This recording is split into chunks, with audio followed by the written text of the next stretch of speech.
Welcome back to my channel. So today we're going to be talking about 8 games that you can keep during your wedding, and by during I mean throughout your wedding, to entertain your guests, maybe in the lobby, maybe in some lounge area, tea garden place where you want the guests to be at certain point of time, and many of them you can use in certain functions as well. Games that you can keep during the functions throughout the weddings are the giant XNO, also known as the tic-tac-toe. The second one is the giant snakes and ladders. The third one is giant Jengas. I know you're hearing a lot of giant games, but this is entertaining and it takes it up a notch.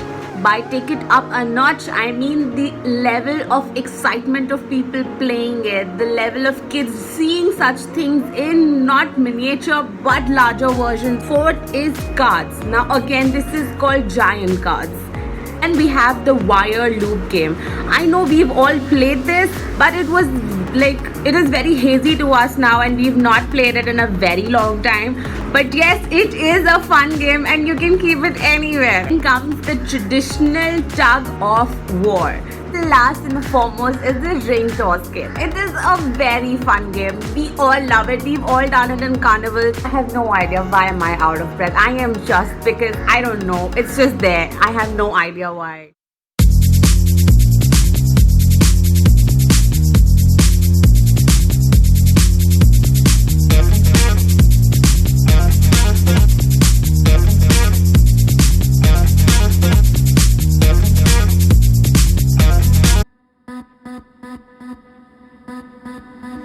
First thing that we're going to talk about is the giant X and O's, the tic-tac-toe basically game.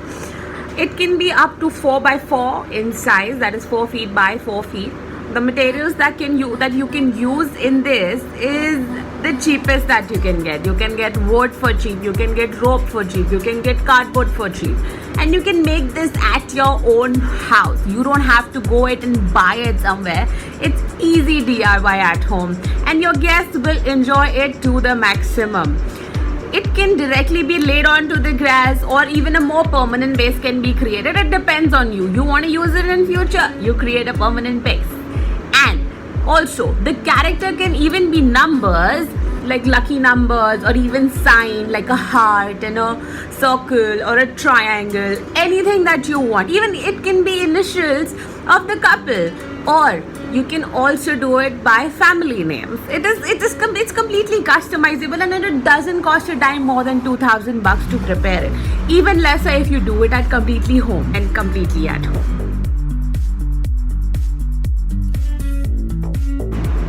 The next that we're going to talk about is the giant snakes and ladders. Can you believe it, guys? We've always played snakes and ladders on boards and we've never ever done it as massive as literally 20 by 20 feet or even more for that matter of fact. But when I'm talking about the size has to be appropriate for kids as well as the adults. So the right size to make a board like this is 12 feet by 12 feet. Of course, now the material is the question, how and what should you make it from? So the answer lies here. The material can be flexed with a digital print, and digital printing, guys, is the most easy thing that you can do in this generation. Digitally print the flex in a snakes and ladders. I'm going to pop a picture after this so that you can understand how it actually looks in an open area on a grass. So talking about the quality of the material, there are two type of flex. One is a normal flex and one is a star flex. Of course, the price is a differential here. Those are the normal flex is 8 rupees square feet and the star flex is 12 rupees square feet. These prices are pre-quarantine. I don't know what's going to happen after, but yes, this is there. Nowadays, basically the 8 rupees flex square feet was a Chinese flex. Since the close down, the flex is not going to come in the country. People are using the star flex more and more often. So yes, the normal flex isn't going to be available. The star flex is more going to be available. And yes, it can be laid on the ground. It doesn't have to have a permanent base. It is only flex and it has to be fitted on a wooden structure.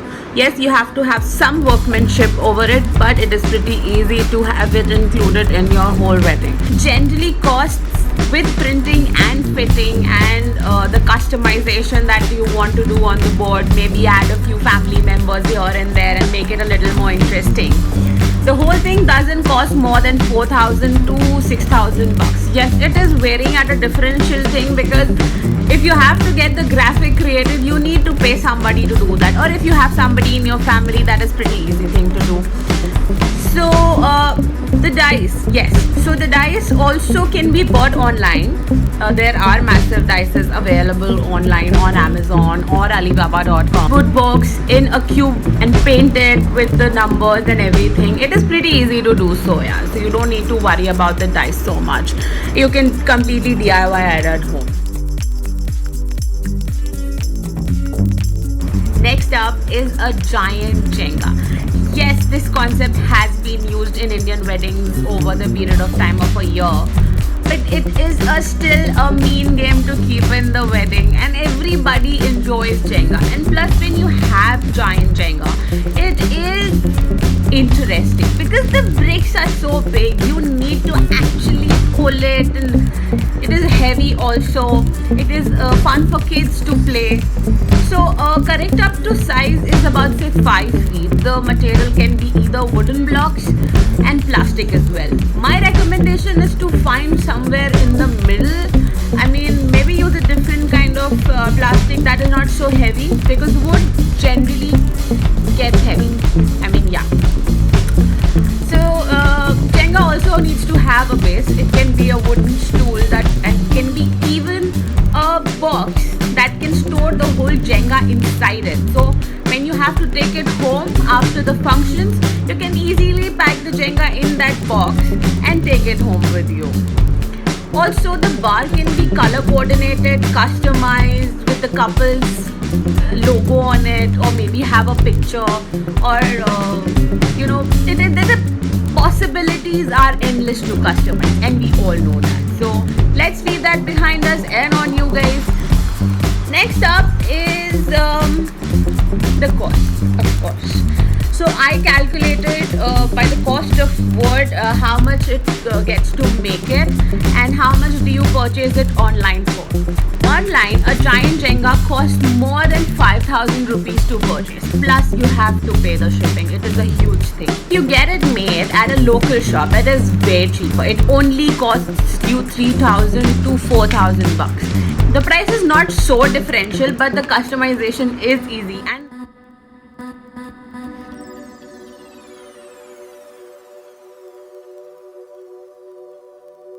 next up is a very interesting thing that we kind of have forgotten about, but yes, it is a very nice thing to do, and it is the traditional tug of war. It is the most interesting game that you can have at a wedding. Everybody is so joyous about it and they are so eager to play it. And this can be played by kids, adults, grandparents, anybody that you want to. Basically, you can have, say, the bride side and the groom side. Or you can have teams, like you can give t-shirts to everybody of a similar color and everybody gets to team up and have a play of tug of war. Next up on the list is the ring toss game. We have all played this, maybe in the carnivals or at certain weddings, even at home, just to have fun. But yes, it is a very good thing to keep in a wedding. People are extremely entertained. Generally, this is done with bottles and the rings, but you can take it up a notch by actually replacing the bottles with some nice handicraft items or merchandise of some kind, maybe little sort of gifts, and they can be complete giveaways. So your purpose can be giveaways as well as entertaining people, for both factors. Yes.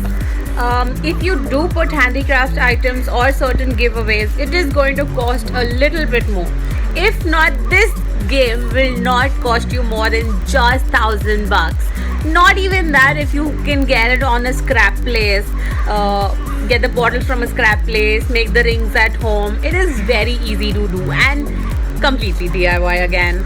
If you all don't know, this game is basically throwing the rings on certain items so that you can claim them. The next interesting thing on the list is the wire loop game. If you don't know, this is that there was a wire which is in a spirally shape and there is a loop that you have to take it through, and if the loop touches the wire, it makes a sound. That means you lose. You have to start back all over again.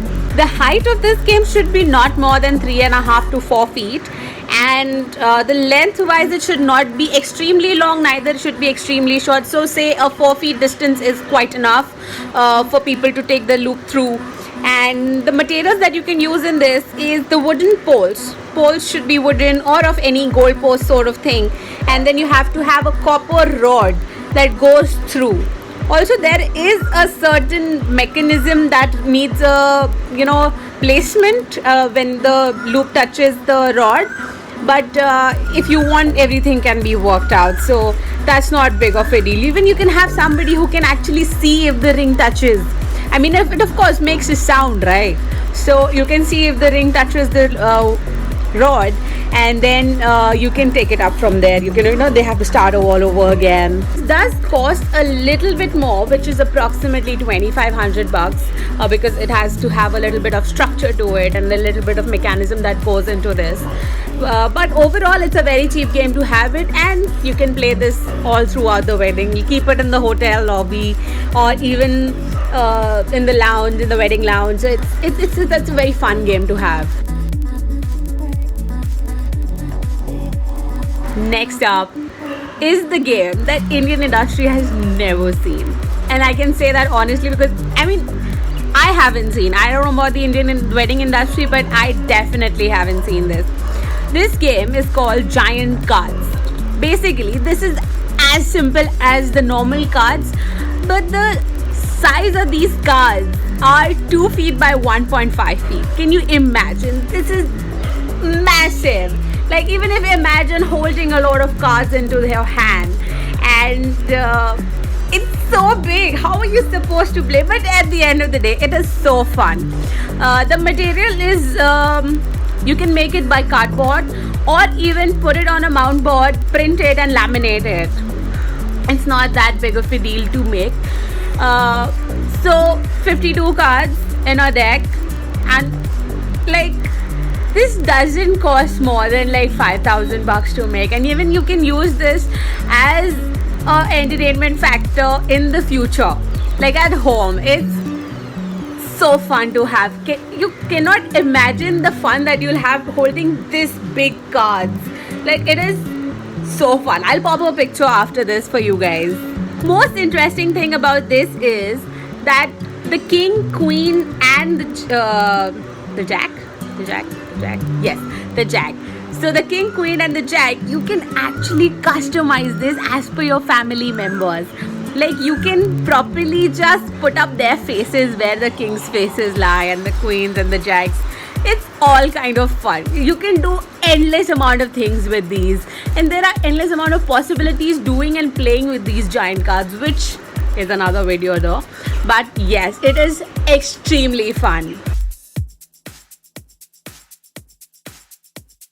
The last and the eighth option for having game in the wedding is the epic shoe game. We've all seen videos of these, and maybe some of them have done it in Indian weddings, but it is a very unknown game which people are not so quite used to. Maybe we play it in another feature, like in another sort of way, but yes, this is way more fun. In this, the bride and groom sit opposite from each other, and they both have each other's one pair of shoe. You can actually include personal questions in this, like get them to embarrass a little bit, because it is very few times that Indian couples are embarrassed in their weddings. It's more of the time they are very pampered and kept very nicely.